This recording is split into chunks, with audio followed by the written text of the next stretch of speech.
What does it mean to be a professional drifter? On today's podcast, we're talking with Ben Hobson about just that. He's been drifting for 6 years and received his Formula Drift Pro 2 license in September of this year by placing first in the Lone Star Drift Shootout. His drift car is a Nissan Silvia S15 with a 6.8-liter supercharged LS engine, also known as the Joker. What is drifting? How do you get into it? And how do you become a professional?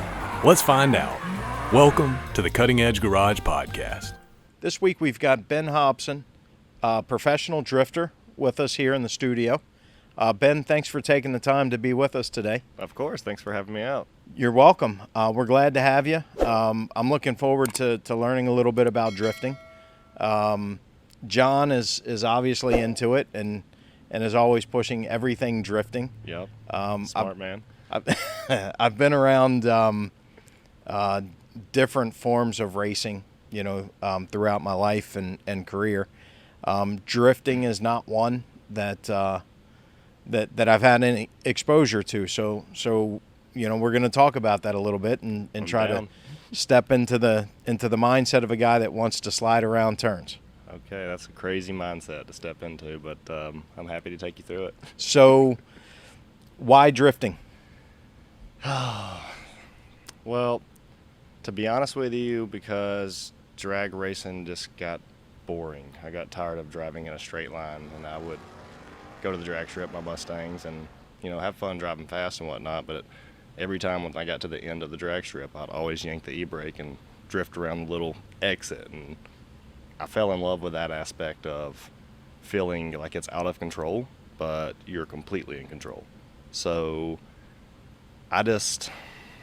it's adrenaline. I've raced motocross since I was 4 years old. I've always been an adrenaline junkie, and that aspect of going fast, sliding sideways, being rebellious in a vehicle, and drifting is the absolute best way to do it. You have your own styles, you have your own how you like to drive. There's tons of different ways to do it. It's not just let go of the brake and go. It's not just turn left. There's so much going on.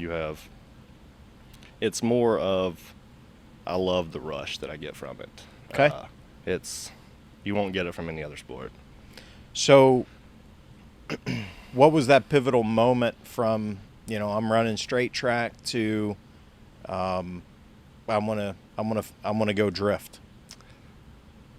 Once I started getting good at it, to be honest with you, I was like, okay, I would way rather spend my time and effort in developing my drifting skills, because I just had fun doing it. And that's what I've always been after. Whenever I race motocross, win or lose, I still had a blast every single time. And that's how it is with drifting. You make friends and family along the way, and it is fun. So it took it for me to go to a few drift events as a spectator and get a few ride-alongs, and then I started attending them with my own cars, and I was like, okay, this is where it's at. Everybody's relaxed, everybody's there to help you.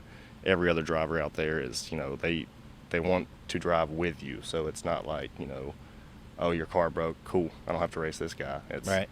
Oh, his car broke, I'm against you, let's get it going so we can go battle it out. Drifting's like, it's fun. That's what caught me, was how exciting it was, and how it was my escape from reality for a lot of years, and it kind of still is. But it clears my mind, and I can have a blast doing it no matter what, competition or grassroots. It's so fun for me. So where were those first events? Pensacola, Five Flag Speedway. It was the first track I ever went to and actually drove on. From there, I started going out to Georgia to a bunch of, it's called Lanier Speedway or Raceplex. It's over close to Road Atlanta. Mm-hmm. Started venturing out there a little bit, and from there I decided I wanted to compete, so I started traveling out to Texas. And Texas was the stepping stone for me, Lone Star Drift. They go to fast tracks, and it was just balls to the wall everywhere we went. So Texas is where I kind of developed more of my drifting finesse, because all the drivers out there were a lot better than what I was used to driving, and it helped me progress a lot better. But Pensacola, Florida was my first place I ever went kind of on a track drifting besides like Mexico. So where do you live? Panama City Beach, Florida. Okay. Yes, sir. About 2.5 hours from you guys. Yeah, not too bad. No, sir. You're now professional. John was explaining to me that there's 2 levels of pro license. Yes, sir. Just recently got your second level, Yeah, Pro 2. Pro 2 card. Okay. Yes, sir. So what was the time frame from I'm going to figure out how to do this?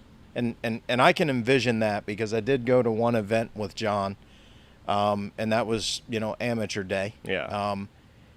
And I have to say that I did have fun watching everybody. And it was a riot. Yeah. Because you get everybody from, guys that are okay to, oh my God, he's going to destroy something. Yep. We were out there at Emerald Coast and we watched him go over the berm and the car just disappeared. I'm looking at John. John's looking at me. Mike looks at both of us and we're like, where'd he go? We're expecting to see him come back out. He just disappeared. That's part of it. Sometimes he's in the woods. Yep. Sometimes stuff happens like that. So how long did it take you to go from I want to do this to I'm doing this to I'm good enough to go pro? Okay, so I started my drifting experience in around 2013. I had a 2011 Mustang GT. It was automatic, and I drove it as good as I could for what I had. But I found a Nissan 240 SX in July of 2014 and bought it as a rolling shell. And by 2016, I had it on track for testing and whatnot. It took me 2 years to do it because I was doing it out of my driveway and on jack stands, and me and my buddy just kind of figuring it out along the way. And 2018 would be my first year to compete in Pro-Am level. And then this last season I competed in 2 seasons of Pro-Am. My first season I kind of don't like to count it because I had nothing but issues every single race, and I made it to 3 out of 7 races because of car issues. And I found out, hey, we got to build a better car. We got to figure out all this stuff because something breaks, you don't race unless you have the parts to fix it. And at that time I didn't have spare parts. I didn't have, hardly any tools to do it at that point. It was all the money was invested in the car. And then you got to kind of step back, and I was like, okay, we got to go at this better. We have to be prepared. We have to have spare parts. I need to have a team. So my 3rd season of competing is whenever we went to Lone Star and we won the 2020 championship and got our license. So I would say I started building the car in 2014 for that reason. So 7 years, I've been chasing the pro dream. Since I started, I want to go driving FD. That was always the goal. And 6 years later, same car. We're going to pro next year, so pretty excited. It feels like yesterday I bought the car, but it's been, now that I sat down and did a timeline, it's 6-7 years that I've been working towards this goal, and we finally got it. So you look a day over 18. So how old are you? I'm 26 years old. Okay. Yes, sir. So you carry that well. Yes, sir. Thank you. Thanks, yeah. Pops. There you go. So, average age of the guys drifting? Oh man, that's hard, dude. There is so many. There's kids out there 14 years old, 15 years old, and there's men out there 40 years old, 50 years old, still driving. So that's part of drifting. There's no age limit. If you still have the spirit to go out there and send it, you can do it. You know what I mean? So I would say mid-20s ish is the average, but there's kids that are 12, 13 years old that their dads buy them or build them cars, and they've been playing the video games their whole life, and they hop in the car and adjust to it. So I personally don't know the average age, but it ranges from young to old. So okay. So culture's a little bit different Way different. than what you experience in straight track? Yes, sir. Way different. It's more of a. It's not. It is still competitive. Don't get me wrong, but it's not nearly as competitive off track in the pits. People, once I've battled tons of my buddies, and right after we get done, win or lose, we're high-fiving, hugging each other. We had a blast driving together. That's what drifting is. You drive. You get out-driven sometimes, and you have to accept that. Drag racing, you get out-driven, you have to accept it. But drifting, to me, is more of a family sport than anything, because I've met so many people along the way that I can call right now and they'll pick up and say, what do you need? What can I help you with? You know what I mean? The support along the way in drifting, I just feel like the vibe out at the track is way more chill than any other sport because of the family aspect of it. Everybody's there to help each other, and we're all there to have fun. Seems like when we were at the race at Emerald Coast, it seemed pretty accessible as well. I think that's got to be a draw for the fans. I know that's one of the biggest differences between, say, like an F1 race and an Indy race. Yeah. From the fan perspective, is the Indy races are a lot more accessible, for the fans. And you come to a drift event, you bring your own helmet, you can hop in the race cars if they, hey, can I go for a ride along? Yep. You ain't going to NASCAR getting no ride alongs. And some of them shouldn't. No. And some of them shouldn't. No, they shouldn't. So, but they're learning. Anybody else in the family drifting? No, sir, just me. Okay. My whole family comes out to every race and supports me, so it's more of that's another reason I love it, because it's another family get together, and we all have one mindset of let's go out there, have fun, and go as far as we can. We're going there to win, obviously, but right. Everybody's going there to win. So we go out as a family. We'll camp out at the track and grill out and cook and just hang out with the family. My family lives in Georgia. I live here, so it's kind of brings us together, and we get to spend the weekend with each other, and then we go our separate ways again. But are you originally from Georgia? No, sir. I'm originally from Alabama. I was born and raised there, and I moved to Florida 2009. Okay. And then mom and dad moved to Missouri. My dad runs dealerships. Okay. But he went to Missouri to run a Dodge dealership up there.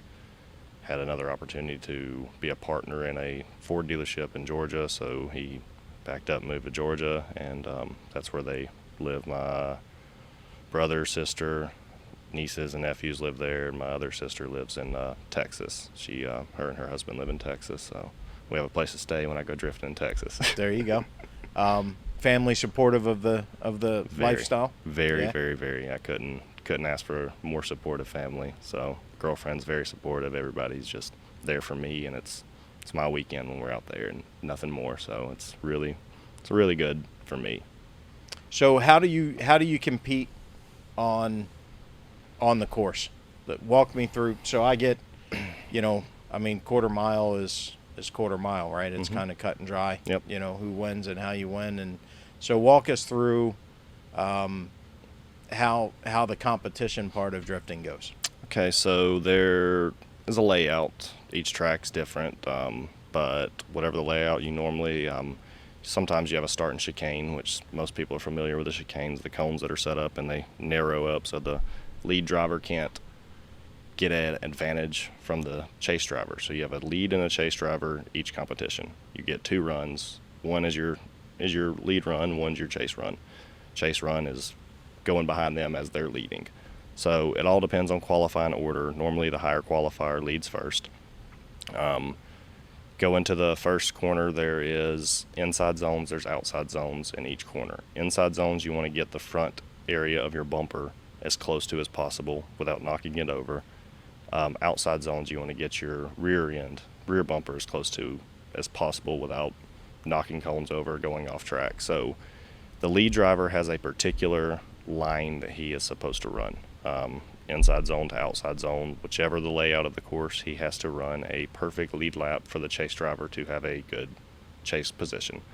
Chase position, you don't have the inside and outside zones as much. You're not really worried about them as much. You still want to fill the zones, but you have a moving clipping point, and that moving clipping point is the driver you're chasing. You have to mirror whatever they're doing. So if they transition, you want to be transitioning right before them so they don't get away from you. You have to read what they're doing. So it's a big key of having a spotter in drifting. And they watch drivers, take videos of drivers. And when you find out, hey, I'm paired up against him, you can scroll through, find him, watch how he enters, how he transitions, where he checks up on his e-brake, and you study them to give yourself an advantage to be able to chase them down better.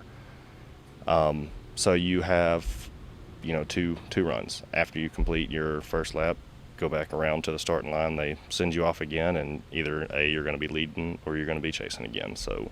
But the lead driver has to run the course as it's laid out, and the chase driver has to do his best to mirror whatever the lead driver does. So how do they determine who wins that heat? That's the tough thing. That's drifting. Sounds like a lot of gray area to me. Drifting's a judged sport, so there's a lot of bullshit. People. There's a lot of never leave it to the judges. Yep, ever. I agree. There is a lot of controversy. There's a lot of butthurt people after events and whatnot, but you know what you're getting into whenever you go to the competition. There's 3 judges: a line judge, a style judge, and an angle judge, and they each watch areas of the track and watch how much angle you have through the corner and carry it through. And there's points per clipping point, but like you said, it's a gray area. They don't really tell you, hey, this clipping point right here, this outside zone is worth 20 points, but this one over here is only worth 5. You know what I mean? You missed this one to get this one, you just lost 20 points when you should have just hit this one, to not even worried about that one if you can't make it to it properly, because it's only worth 5 points. So there's a lot of, it's a judged sport, so there's no point system. There's no digital point system. So the rest of racing tried to get rid of ambiguity by, instant replays and photo finishes and all that. And you guys brought drama back. Drama back, yep. So they do have drones that chase us. See, John, this is why I don't understand this shit, man. It's why it doesn't make sense. You have to simply outdrive the other guy. You have to leave it. You can't leave it to the judges. You have to leave it on the track. You have to go hard. So you got to find a way to pass him, or can you pass him? Well, that's the thing. And does that matter? You don't. So you're not in Formula Drift. You don't really pass ever unless you're allowed to pass on an inside clip. If the lead driver is way, way, way offline and you can make a clean pass on an inside clip only, not on outside zone, only on inside zones. If you make a clean pass, you automatically win the race, that run. Lead driver spins out in front of you. You do your best not to hit him. You can drift around him. You can stop too. You don't have to continue on as the chase driver. Chase driver spins out behind you. Lead driver, you have to continue on. You're not worried about him. You're worried about the line. But you can't mess up. That's part of drifting. You have to be perfect every single lap out there, and that's the biggest anxiety part of it that I get. It's like, okay, I gotta pretend I'm just playing my simulator at home. I'm just out here having fun, and I'm driving with a friend. You know what I mean? Because anxiety gets you out there. You have a drifting simulator. I do. I built it myself a few years ago. Nothing special. It's a eBay rail and whatnot that I got, a stand for the steering wheel and whatnot, and I had a RX-8 seat in the garage, and my buddy welded it to the frame of it, so I still have the slider and still can lean back and lean forward and whatnot. I have an e-brake and shifter, but mine's pretty cool because I have virtual reality. You put a Oculus headset on and you're in the car, so it feels it. I have the track, Clutch Kickers track here in Holt. I have that track on my sim, so I can go drive it as many times as I want. It's muscle memory at that point. You don't get the G's from it. You don't get the full feel, but you could take somebody that's... You can visualize the 100%. Course anyway. You can, if you learned on the sim, I could put you in a car and you would be drifting that car in less than an hour. Guarantee it. Because the sim helps you with... It's all throttle control with drifting. You're steering the car with the throttle. You're not steering with the front end. You use the steering wheel to guide your car whichever way you want it to go, but you're steering with the skinny pedal, as they say. Yeah. So you need to tighten the turn up. It's more acceleration. Yep. You need to loosen it up. Exactly. You're letting off. Mhm. Yeah. Yep. If you need to throw more angle, you throw more throttle. You need to, loosen up that angle. You got to let out a little bit. Sometimes you can just push the clutch in, let it float, do its natural thing, and then come back out. But you learn all of that on the simulator, and that's what I hone in on is my footwork on the simulator. There's, you have 3 pedals, and I have 2 feet. So When I play Trivial Pursuit, my wife has to let me know that there's children present. That's how competitive I am. Let me tell you something. Hey. If I'm in a judged sport Yep. and I don't agree with the judges, we're going to have a problem. Oh, there's protests. There's people that protest. You go up there, you can protest. This isn't going to be one of those nonviolent protests, I promise you. I'm throwing something at somebody. Oh, I'm sure people have done that before. Judges, they're. I'm not going to say there's not biased judges at all, but there can be, there can't be. Sometimes you get really good sets, just like sometimes you get really good referees in football. Sometimes you get referees that are, you're like, where did this guy go to referee school at? You know what I mean? But they did bring back like the instant replay and 100%. So the judges and all that. The judges do view replays after the battles and whatnot, just to help them, because you go through 2 battles. Right. They have to remember, okay, this guy led first, so let's remember his lead run. No, they just go back to the footage and rewatch the footage. And a lot of places there's drones flying over us, so they can get a bird's eye view of actually where the car is in that zone and how far out it was of the zone and whatnot. So it's getting a lot better now that there's cool drone flyers that can actually keep up with our cars and whatnot and do the turns that we do and whatnot, because those things are agile. So it's getting a lot better in that aspect of judging, but it's a judge sport, so there's gonna be controversy after each run, no matter what. So sounds like at the pro level, and correct me if I'm wrong, but it sounds like you're as much paying attention to your competition like a boxer would, versus a lot of other racing where you're more concerned about your car and what you're doing and less about what the other teams are doing or how their car is set up or how they're handling or what their strategy is for tires or fuel or whatever, if you're in some kind of endurance racing. It's cool. You can kind of leave that to your spotter. Your spotter goes, sits in the stand, watches their every move, and you get the bracket the night before, and hey, we're going up against him in top 32. So guess what? We got to study him. Where does he enter? How fast does he enter? What's his lap time? Let's compare that to my lap time and see how much faster I am than him, or how Does much. anything make him nervous? Can you get him off kilter? Yes, you can. That's the fun thing about having loud V8 supercharged cars, because you can. You can. That's what I'm talking about. See, I'm liking you already. Yes, sir. That's the other thing. The Miata crowd. Wait a minute. Is that a reference to John? Quick question. So, since you spoke about the sim and your own car, we have a little challenge for you, Ben. Okay. We should put Lee in your sim, and then have him drive your car, your vet that you got.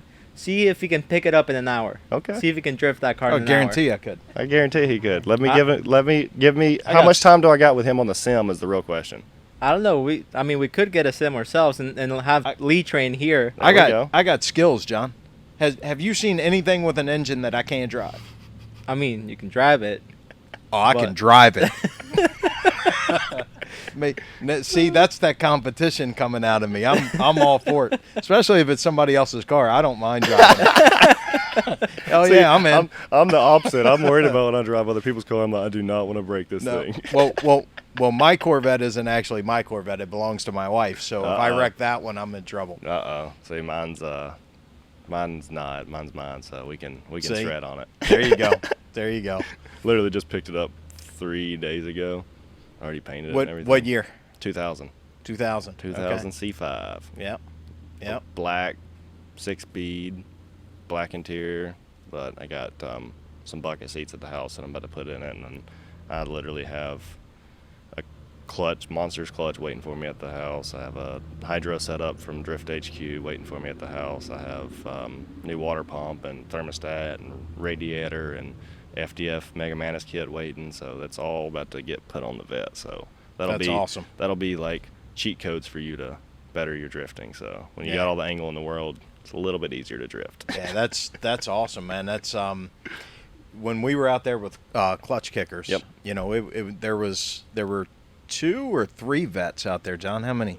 3. Yeah. And then a newer Camaro, Gen 4, Gen 5 Camaro. Okay. Yeah.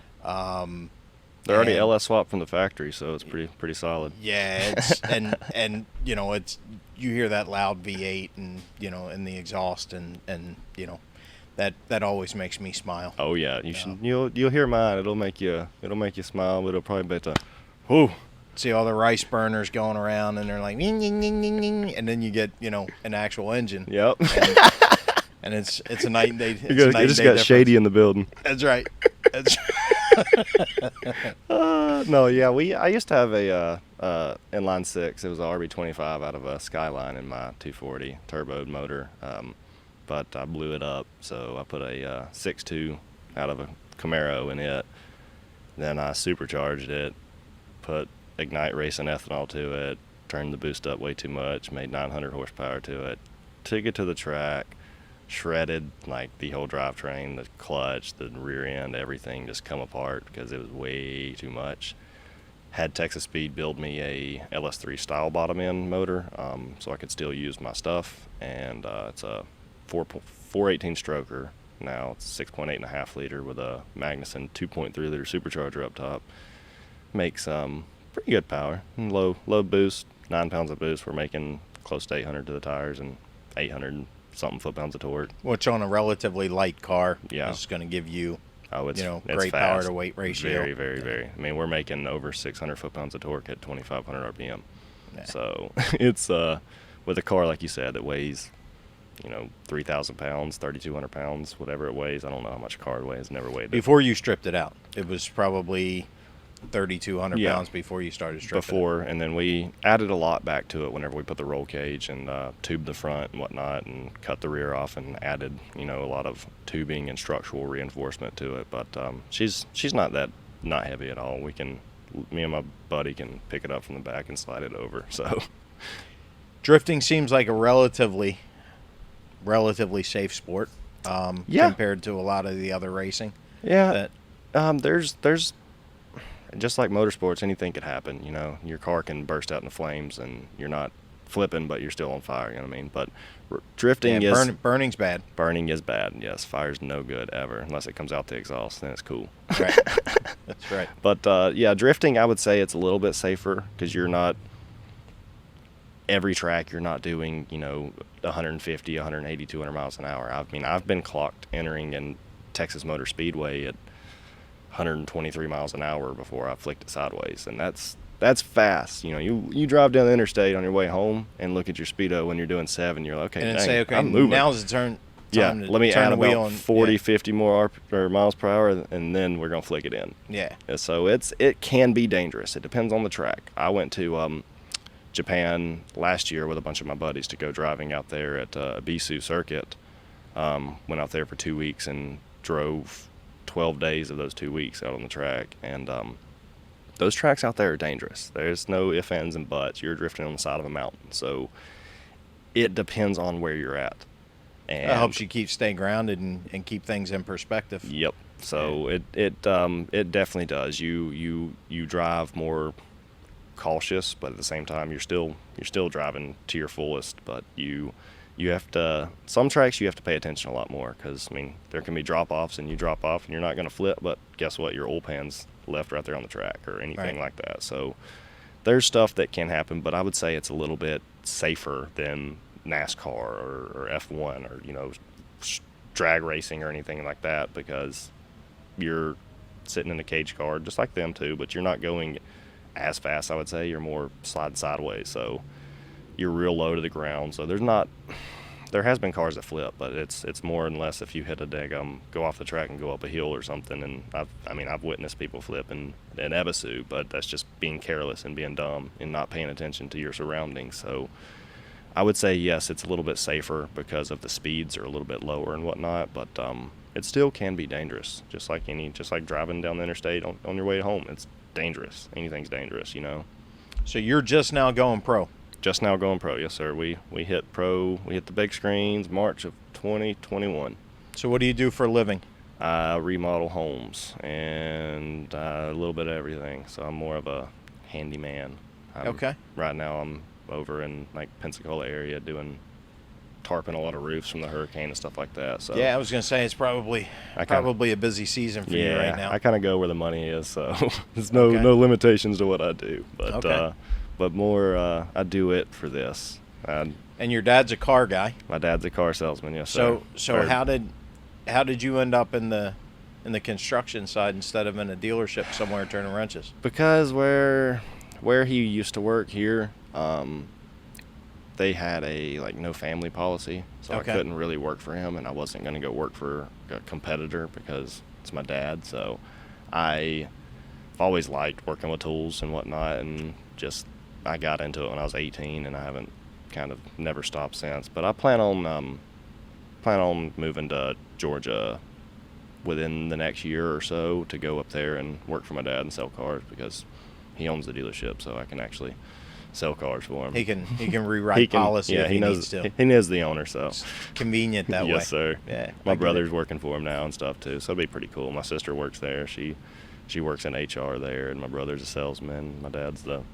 GM / co-owner, so it's kind of fun. I used to work for my dad at the Auto Nation dealership, but I couldn't sell cars, and that's what I really want to do. I'm a people person. I love talking to people, and I just kind of got stuck in a back office doing paperwork and stuff, and I was like, no, I don't like this. What kind of dealership? I was at a Ford dealership. So you're gonna put him in the Mustang, say, "Let me show you what this thing can do." Oh yeah. Yeah. Now see, that's the type of car salesman that you want, right? Oh yeah. Yeah. He Let's take this out and beat on it for exactly. a second. So he knows that with me. That people used to ask, they're like, let Ben take me out for a test drive. He said, heck no. Come back and we'll need new tires for that thing. So no. So for all of the guys that are dying to get into drifting, sounds like everything that you've done has been grassroots, right? So John and I were having this conversation earlier. There's a lot of local fanfare with some big Hollywood style production drift guys, and not taking anything away from anyone, but you can accomplish a lot on a huge budget. Yeah.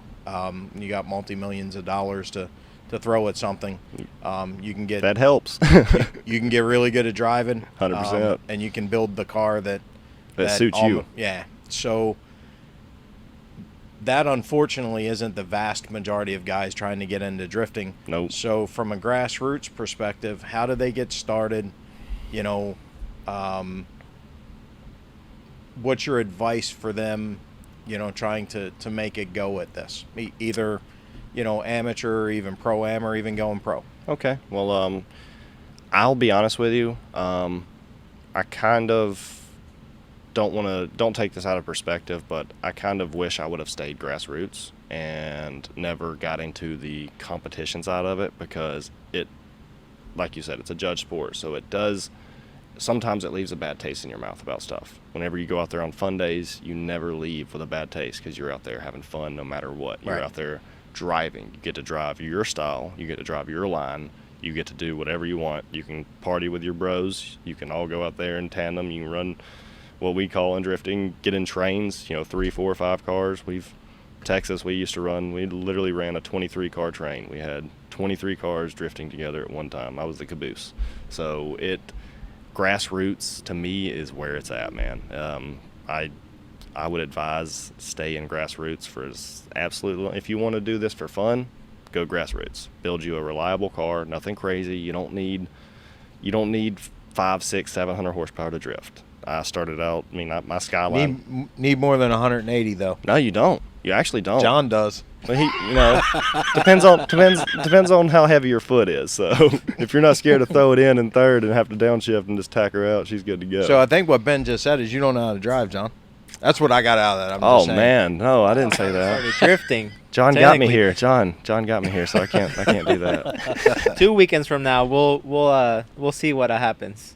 Ooh, there we go. I like that. Either I crash my car, or it comes back here in one piece, and I'm able to get here on time. Yes, that's the part of drifting. Either I'm going to crash or I'm not. So. Oh man, that's awesome. But I personally, dude, 350Zs are taking over the gang because from the factory, they make 280 horsepower. Right.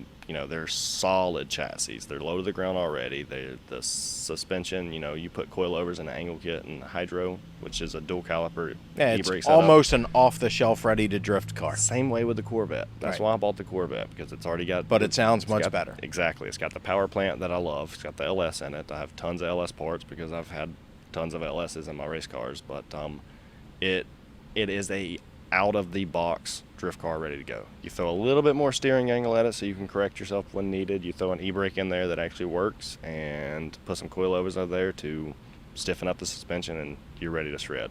350Zs are perfect platforms. You're kind of hard to find now because people have discovered that they're perfect platforms. But Corvettes, C5s are affordable. 350Zs, they're getting to the price to where I'm not liking the price of 350Zs anymore. There's people wanting 10, 12 grand, what we call drift tax for these 03, 04 350Zs. It's kind of crazy, but really solid car though. So that's why people are posting them up for that much. But 350Zs are solid. S chassis, 240s, S14s, S13s, Miatas are really good chassis. You throw a V8 in there and put a Bellotta angle at it, and they will keep up with anything because they're so small and they weigh nothing and they're agile. But what I like to apply to my grassroots in this Corvette build that I'm doing right now is KISS. Keep it simple, stupid. So the more things you throw at it, the more problems that you are creating. The more, I call it more power, more problems. You're going to break stuff. Then you have to worry about axles twisting and breaking axle bolts. I can't tell you how many axle bolts I've sheared off and launched off a line, and there goes my competition down the line, and I'm just sitting there because there goes my axle spacer, flying past me. There's always stuff to it. Whenever you start building these cars to the max potential, you're going to break stuff at every event. So be prepared for that. But whenever you keep it simple and go out there with a stock 350Z with a hydro and angle kit out there, you can drive 100, 200, 300 laps and the car's fine. You put a nice radiator in it so you get a little bit more coolant going on through the motor and whatnot, keep the engine temps down. Oil cooler is good for those because those VQs, they burn oil like son of a gun. But they're really solid chassis. Miatas, they're starting to take over. They're cheap, and they're the 1.8s. You weld the diff and throw some angle at it, and you can go have fun. The grassroots for me you're going to have the most fun there because there's no competition. I'm not CU. I'm okay. I got to compete against this guy. Let's go figure out how he drives. I got to sit in there and study, and okay, he drives like this, and a little sloppy transitions every now and again. So be wary of that. No, it's, hey, let's go drive with this guy. I got to figure out how you drive on the fly. We're just having fun together, you know what I mean? And, right. and you make more friends that way. You're more concerned about just keeping them from hitting you. Exactly. You don't want to go out there and somebody spin out in front of you and you're on their door and they spin out and you just run. I've done that. I've 30 minutes before comp had to take my truck and hook it to another dually and start snatching the frame out because I'd crushed a 350Z in front of me that spun out in front of me. So it's always going to happen. But so that long, the straightaway across the back at clutch kickers, and then you come back into the turn. Yes, sir. So on that straightaway, we're out there, and you could tell how they're taking the straightaway. Like, this ain't gonna work out very well. This is not gonna be pretty.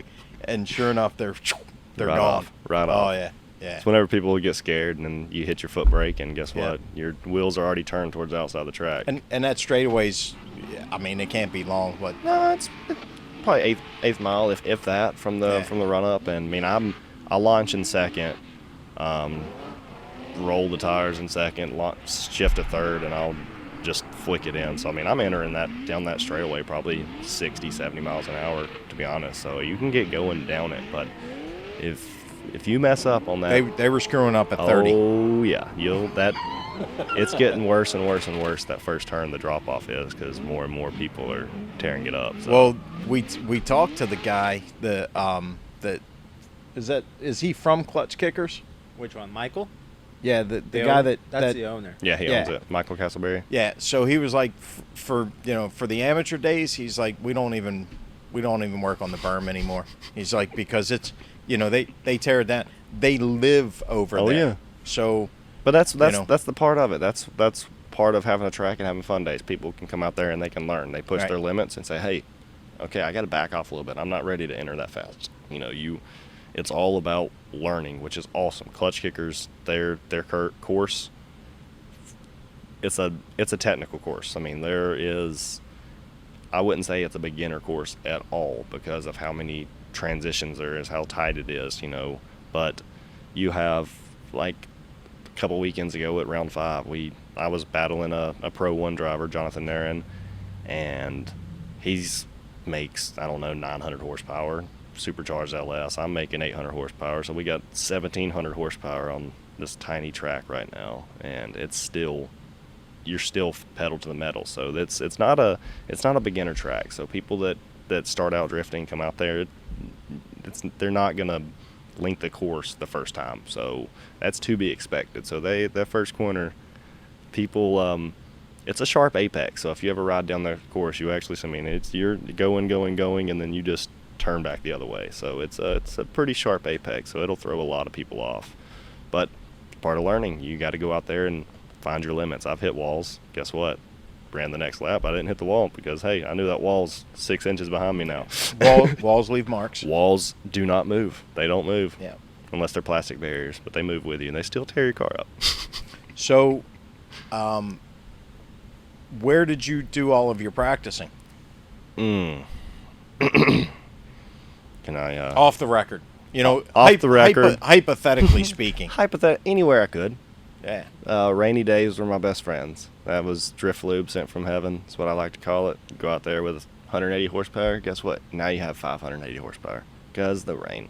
So, to be honest with you, I used to go drifting wherever I could, wherever cops would not kick me out of. So, but a lot of the times it's in abandoned places, and cops do come back there, and they're like, okay, these kids are they're having fun. We're keeping it off the streets. So yeah, well, in 2020 or 2019, 2018, kids could be doing a lot worse. That's what I like to say. Man, I'm not out partying. I'm not drinking and driving. I'm literally, if I tear up anything, it might look like it. Exactly. But I'm doing this on purpose. It might look like I'm drunk driving, but this transition was on purpose, man. That's right. But no, I used to learn there. I played a lot of Forza on Xboxes with a controller, but it still learned me. I still got to figure out throttle control and when to use e-brake and when not to, and when you could just touch foot brake instead of having to do that. And it's just anywhere I could go, I just fell in love with it, dude. My dad hated it. He used to not allow it at all when I was a kid. I was 17 years old, had a Mustang, and every week I'm like, my tires, they're getting real low. I don't know why. And he come out there and he's like, good thing he worked. Because they're all around the fenders, man. Hey, but I got smart with that because he would see the rubber. And I was sitting on the couch with him one night. I heard my Mustang hitting rev limiter, and I was like, what the heck? I was like, that sounds like a video of me drifting. I look over, he's on his iPad watching. It's my car doing donuts and disc unclosed location. But he asked me, he's like, what the heck is on the side of your car? I'd put painter's paper and tape on the side of my quarter panel, so all the rubber that's slung on it would just peel it off once I'm done. And he looked at me, and that's the breaking point. And he was like, you know what? This kid's dedicated to this stuff. And that's whenever he started enjoying it with me and whatnot. But he was like, that's smart. That's smart, son. That's all he could say. Yep. So I didn't get in trouble, but so back then it wasn't my car, like you were saying. It's your wife's vet. That's right. That was his car. He paid for it. That's right. So, have you ever been to Sema? No, I haven't. I've always last year I was gonna go, but I went to Japan instead. It was the week before, so it was like I couldn't swing both. I couldn't go to Vegas and then go to. I could have, but I just spent a lot more money. But no, I want to though. Continental does this thing every year. They've got a drift area. The Hoonigan burnout box. Yep. So they basically will take people I think it's 2-3 laps, something like that, and you're drifting with a professional drifter, and it's amazing because we set our booth up, and then we get to see them bringing in the barricades and everything to create the drift track, and they're white. They're like I knew that was going. Yeah, this they're way. like brand like new. that's oh yeah, they look brand new, and when they take them away, they've got like at least 2 inches of rubber, about 12 inches Oh, up. yeah. It's crazy. Every lap, once I come out, I get, depending on the track, 3 to 6 laps out of a set of rear tires that have stickers on them whenever I go out, and I will literally, when I change my tires, I will peel off probably a pound or 2 of rubber out of my quarter under there every single lap. So that stuff, I'll get done and I'll have it in my cracks of my arms. I'll have it in my knees and my nose and my ears. Rubber, do that because you go through the smoke. Whenever my car will fill up with smoke sometimes. You know what I mean? The tire smoke, it gets brutal. And whenever you're chasing people down, there's smoke. You're not in the right spot. There's smoke's coming through your window, and all that smoke has rubber in it. So that stuff is brutal, dude. Your helmet gets covered in it. So that's a part of drifting. I kind of want to start making bouncy balls out of the rubber or something, reduce, reuse, recycle. So you got to deal with the rubber, you got to deal with the smoke, Got to deal with the heat. and you're being judged, Yes, and you love it. I love it. Okay. Told you, you're about to step into a crazy mindset, dude. Drifting, it takes a special kind of idiot to want to go drift. And I'm that special kind of idiot. So is John. You know why? Because you build cars, you spend so much time, so much money. You paint them, you make them look nice. You go out for one track day, you leave. You have tire marks all over your door from people touching your door. Your bumpers scrubbed up from transitioning right on people's bumper and That's tearing what your I'm bumpers worried off. about with John, though, because once he does actually drift that car, I don't think there's any coming back from that. Oh, for there's him. not. There's not. It's he's going to go full on. Well, Yeah, every paycheck, probably a brand new set of tires. Oh, no, you're going to be buying pallets of tires like your boy. I order 28 at a time. And that's for like one weekend. My Pro 2 shootout, I went through. I see divorce in his future, and you're not married yet, are you? Not married yet. Yeah, so I already see divorce in your future. No, you just got to make sure your girl's down with it. My girl's down with it. She loves it. Well, my girl seems like she's down with it right now, but Except for when the money starts pouring out. yeah, dude. we'll see after. Yep. Like I said, after 2 weekends from now, we'll see. When they ask for a $2,500 purse, you're like, heck no, I would not spend that kind of money. Then you spend $3,500 on tires that you're going to burn up in the weekend. Yeah. Like, what do I have to show for after that? Right. You would still be carrying $1,000. Yeah. That's That's 1,000. That's the That's one thing sponsored that deal. all racers have in common is the vast majority of them don't do it for the money. Nope, because if you want to become a millionaire in racing, start out as a billionaire. Yeah. That's how you become a millionaire. Yeah. So you're going to lose a lot of money. Yeah. But hey, you never get the time back. Time's forever, dude. And like I said, the friends and family that you get along the way in drifting they're with you forever. And it's not like a friend that you have to go hang out with every day. It's somebody you can call once a week, every 2 weeks. But yo, you heading out to this drift event? Yep.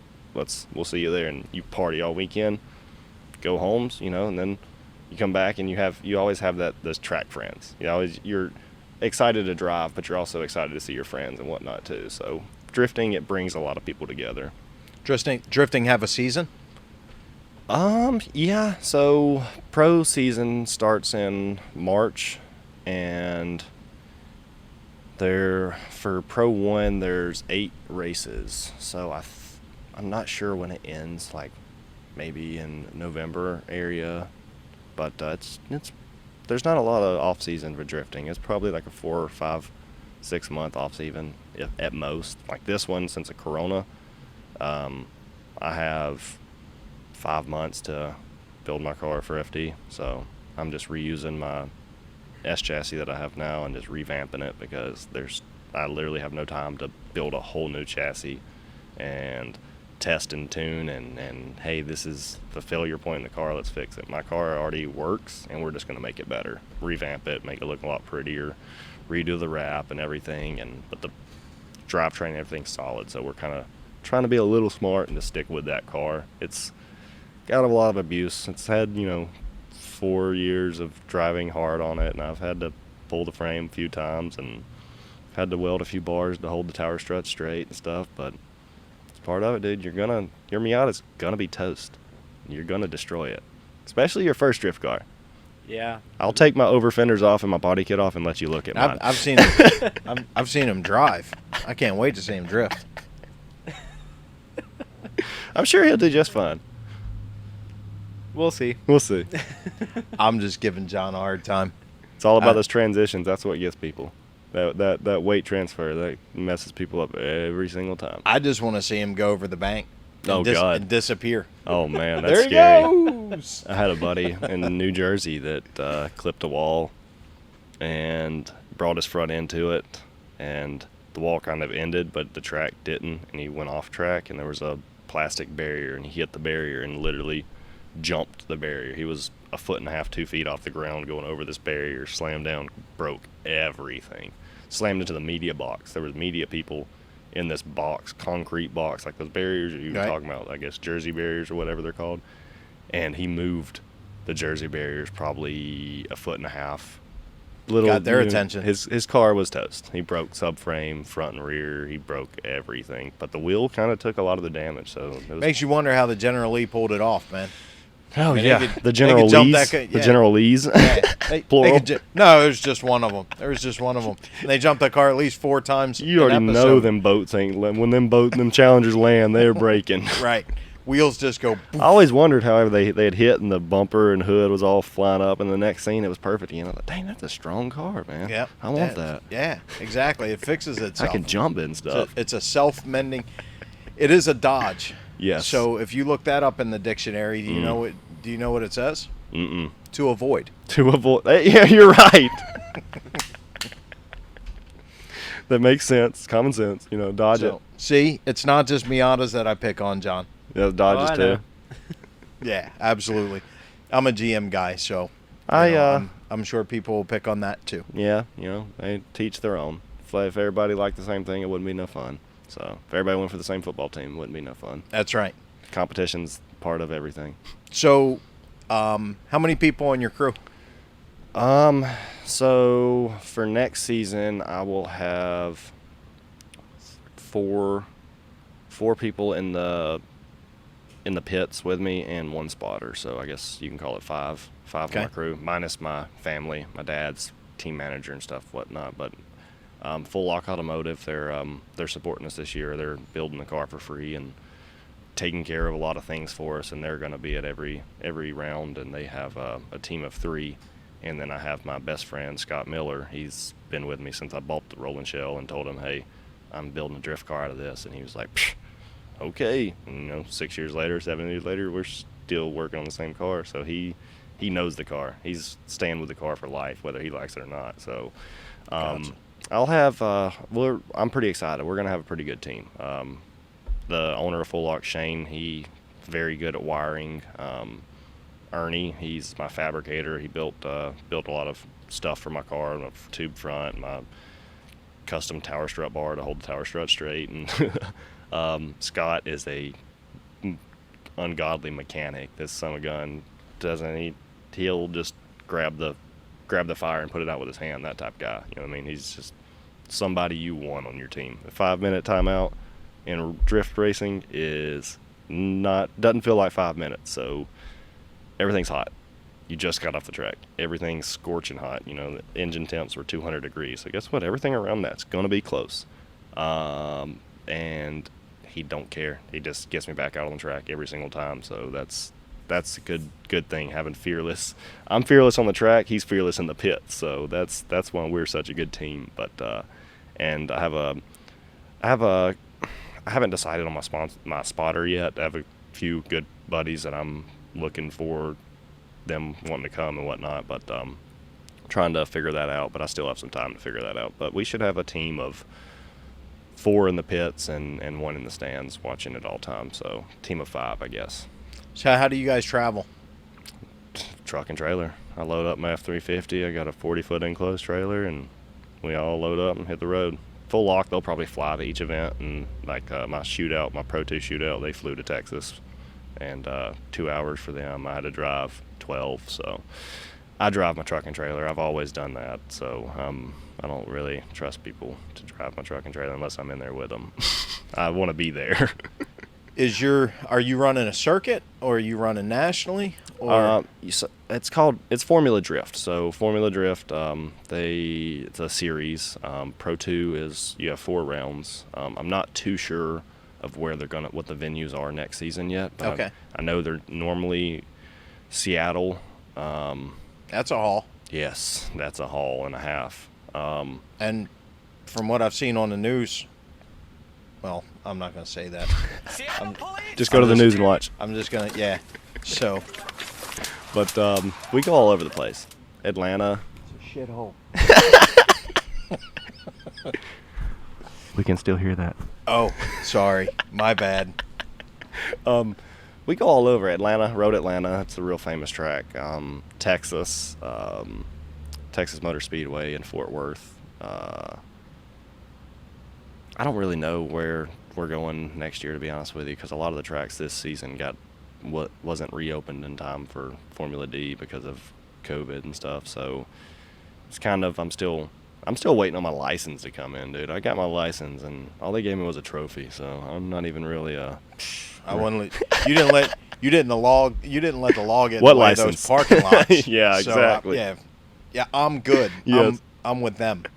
Yep. Yeah. Yep. See you later. But a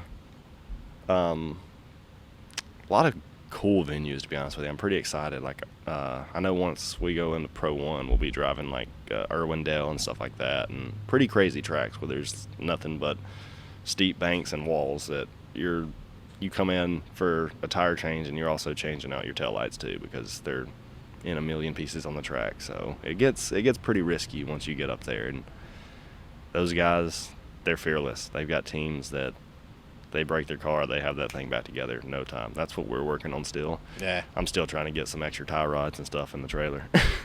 so that you can throw it back together. Yes, dude. There's people that roll up there with a spare car. It's the same car, but it's their spare car. So I'm working towards that one day.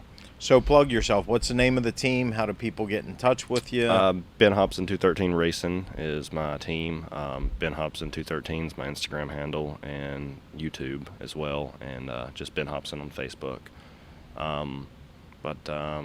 Yeah, we have a website. I just haven't released all my merch yet, my shirts and whatnot. But we have shirts coming and whatnot, and hats and key tags, and just I'm trying to get my name out a little bit more and more and more. So but I have a website, benhobson213.com, benhobson213racing.com. So I have a couple different ways we secured the URLs, but still, this is my first year pro, so we're still figuring out what all that entails of, and it's more of, hey, I got to invest in my name and get my name out there. I have to brand myself now, and so, I'm going as a privateer, I guess you can call it, because I don't have a big back sponsor. But once you get your name out there more and people notice you, that's whenever you can get those bigger sponsors. So that's what I'm trying to focus on. But it's really hard, dude. I own my own business. I work for myself.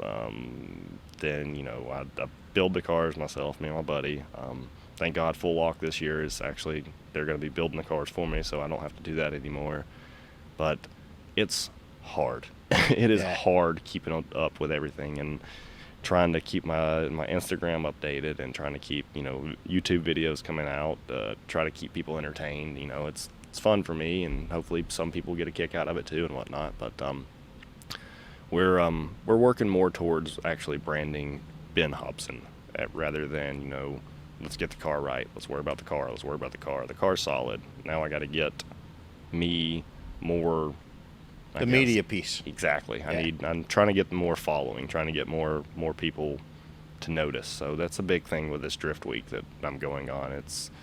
There's speculated 56 million views coming from Instagram, YouTube, Facebook, Snapchat. The media following from this event is outrageous, and that's while I'm rushing to do it, because it's just, I'm investing more into myself. I'm spending a lot of money to do it, but it's worth it in the end. I'm going to have fun and get my name out there more. So that's my big off season this year, is working on a portfolio for me, putting something together to hand to you and be like, hey, this is what I have to offer. And that's the hard part. I'm trying to focus on the car, focus on the team, focus on my job, focus on my girlfriend, focus on my animal. I got a lot going on, and then I got to focus on myself a lot more. So that's what I'm trying to hone in on and whatnot. But my family helps out tremendous amounts. I have really good friends. My buddy over at Lowered Legacy, he does a lot of my media. He edits my YouTube videos. He's making my merch and stuff like that. But it's getting a little crazy. It's getting a little wild, and but it's what I signed up for. So we're just going at it full swing. It's awesome, Ben. It's been great having you here. Thank you. It's been a blast. We're grateful you made the trip. Guys, thank you for joining us, and we'll see you again soon in the Cutting Edge Garage.